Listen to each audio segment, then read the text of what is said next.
Toby, a young man, sneaks aboard a Chinese ship docked in the San Francisco harbor, occasionally watching a heartfelt birthday message from a lady on his portable device.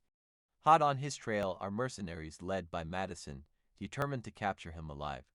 He's found, and a fierce battle erupts on the vessel.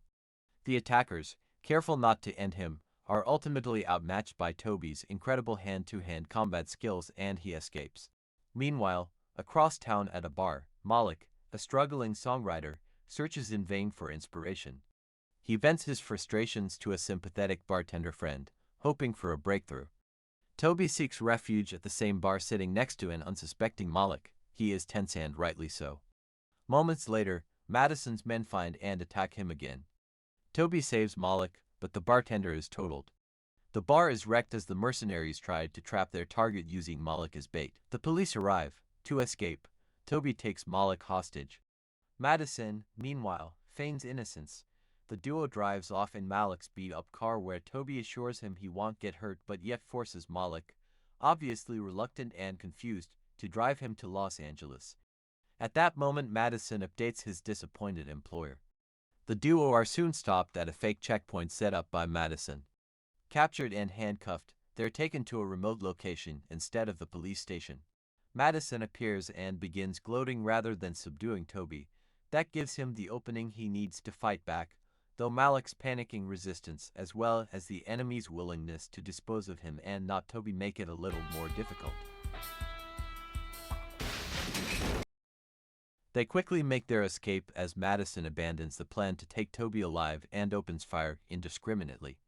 They find Malik's abandoned car and quickly drive away. At his limit, Malik demands answers from Toby, who eventually explains that embedded in his chest is a high-tech implant that has made him practically superhuman. The implant now belongs to a communist regime intending to use him as the ultimate assassin. They need it back and don't want it to fall on the wrong hands. That's why Madison's orders are to capture him alive. Toby reveals his plan: to sell the device to an organization based in Los Angeles that has agreed to save his life and pay him $5 million. He promises Malik a cut if he helps drive him there, motivating the reluctant songwriter to assist. To get the cuffs off, Malik drives to his house. It's clear he and his ex are separated, as another man's picture is on full display. When she returns home unexpectedly, she's surprised to see him there, and an argument breaks out immediately about her new partner and their daughter.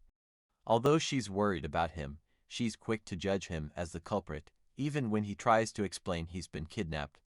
She doesn't want to be involved in their shenanigans. The heated confrontation causes Malik to reconsider the agreement. He decides to drop Toby off at a bus station instead and focus on his family. Before he leaves, Toby insists that Malik's wife still loves him and walks inside. Just as Malik is about to drive off, he notices suspicious men surveilling the station. Inside, Toby spots them as well and quickly bolts for the door. His luck strikes when he is immediately met again by Malik, who pulls up just in time to help him escape. On the road, the duo bond over vintage 90s hip-hop and learn more about each other. But soon enough, their ride starts coughing its last breaths, forcing them to seek out a place for repairs. They stumble upon an empty garage motel hybrid operated by a wild-eyed eccentric named Deliverance, who is instantly enamored by Malik. It's a stroke of luck as Toby's body is quickly burning out due to the adrenaline overload produced by the implants, and he needs rest. Elsewhere, Madison's group recoup and continue their mission. Malik, on the other hand, attempts to repair his car and finds Toby's birthday message device. He is slightly overwhelmed by Deliverance's flirtatious energy, but impressed by her uncanny knowledge of car mechanics. She shows him one of her father's masterpieces, explaining her love for cars. She then begins to ask questions he's not able to honestly answer. He cleverly deflects by sending her off to Toby. She begrudgingly leaves to his relief. When she gets to Toby's room, she finds him knocked out cold, so deep in sleep that even her persistent chatter and deliberate clamor can't wake him up. Trouble isn't far behind. The bad guys have traced their steps and are prepping a coordinated strike. They zero in on Toby in one of the rooms and Malik in the garage. Just when you think he's done for, he immediately springs into action the moment he senses the ambush, shielding Deliverance and swiftly dispatching the intruders as soon as the door opens. Meanwhile, Malik is attacked with fierce force, which he does well to defend. Madison's men fail to put a dent on Toby, who decides to send Deliverance off to Malik with a little assistance. The mercenaries deliver a unified attack with shock devices, itching to make contact, but their efforts prove futile once again.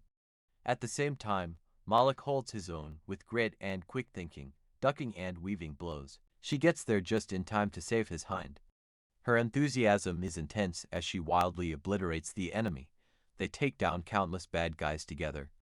Deliverance even finds a romantic scene in the harrowing situation. Are you out of your mind? Okay.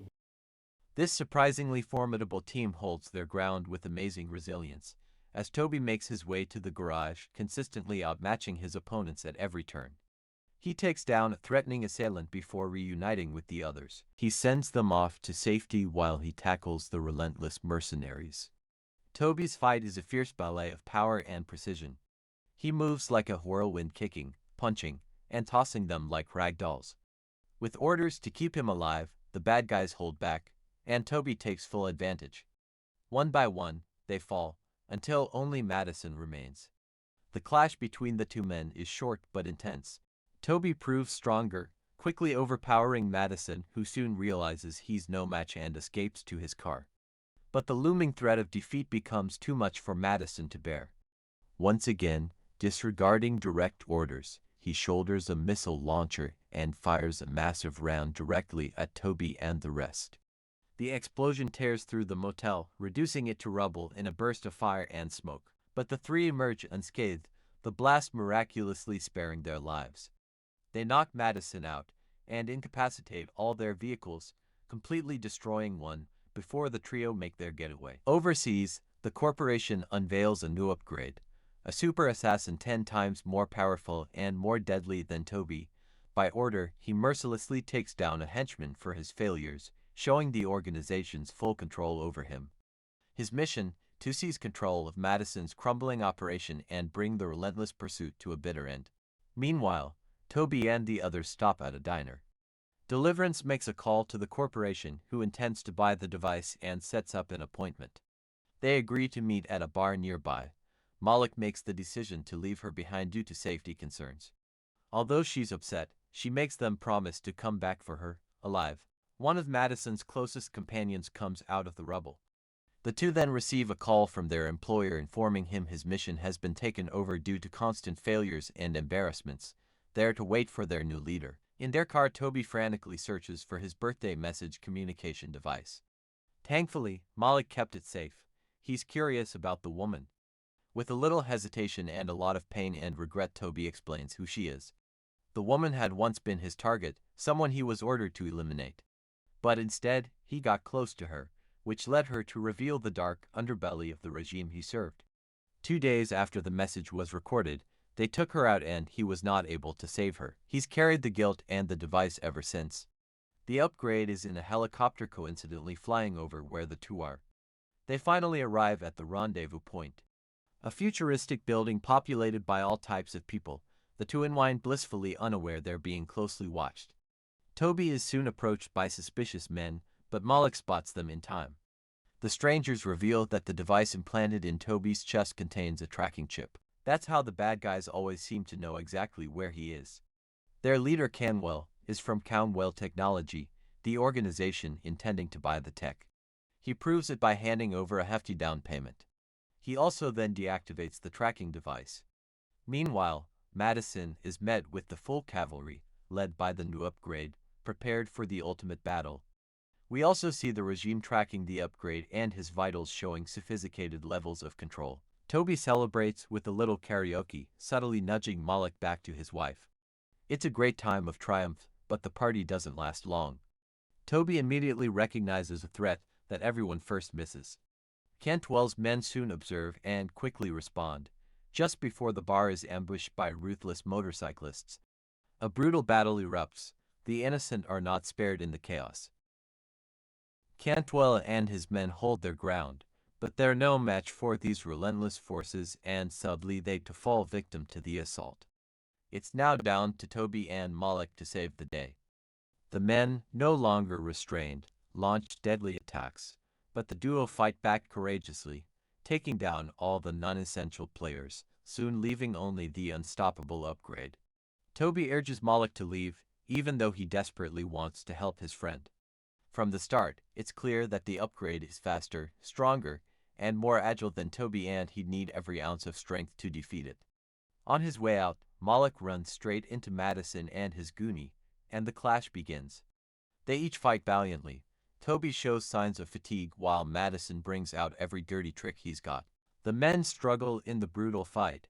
The upgrade, although showing signs he isn't indestructible, still gives Toby a run for his money while the regime continues to monitor his performance.